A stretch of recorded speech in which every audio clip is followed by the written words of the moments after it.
Bonjour Nick. Bonjour Savannah. Alors aujourd'hui nous sommes dans votre cave, Oui. en bas de votre immeuble. Un endroit très atypique dans lequel nous allons parler de Arc Tattoo, une pièce que vous avez montée en 2012. Ah, la minuterie s'éteint, voilà, une autre ambiance. Que vous avez montée en 2012 et que vous avez traduit avec Chris Mack. Donc c'est un texte de David Hancock.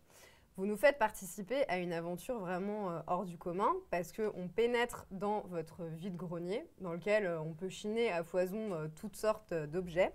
Et à partir du moment où les négociations sont bien entamées, vous nous invitez à nous installer. Alors à Avignon, moi je l'avais vu à la Tache d'encre, on était sur des gradins. Là, on est sur des chaises autour de vous. Et à partir de ce moment-là, l'interactivité entre vous et le public commence. Alors, vous faites tirer aux spectateurs des objets dans votre mallette. Donc, vous avez une arche à histoire, votre camping-car autour du cou. Et vous nous racontez l'histoire de ces objets en incarnant le personnage de Foster, donc qui est un orphelin qui a des troubles de la mémoire. Et c'est vrai que ce qui ressort vraiment dans ce spectacle, c'est cette idée d'expérience totale. Chaque représentation est différente. Chaque soir, on n'assistera jamais au même spectacle. Et c'est une volonté d'être ensemble et aussi d'éveiller les sens. Alors, on va regarder un extrait de votre interprétation. Les blackouts pourraient durer entre 10 minutes et 2 semaines. Essentiellement, il abstrait que ton cerveau oublie comment ressentir certaines émotions spécifiques.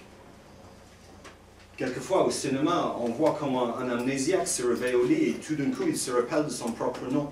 Je vais vous montrer une photo et j'aimerais donc que vous nous parliez de votre rencontre avec cet homme. D'accord. Alors ça, c'est le mec qui est à l'origine de cette pièce. Donc ça, c'est David Hancock.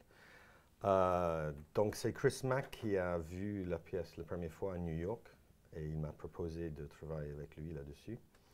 Et David, donc on a été en contact avec lui et moi je l'ai rencontré en chair et os l'année dernière. Il est venu à Avignon. Il est venu à Avignon, donc l'année dernière on l'a fait en partenariat avec le Théâtre des Carmes dans un garage. On appelait ça le garage de la Providence. Et David est venu avec sa femme et donc c'était très émouvant.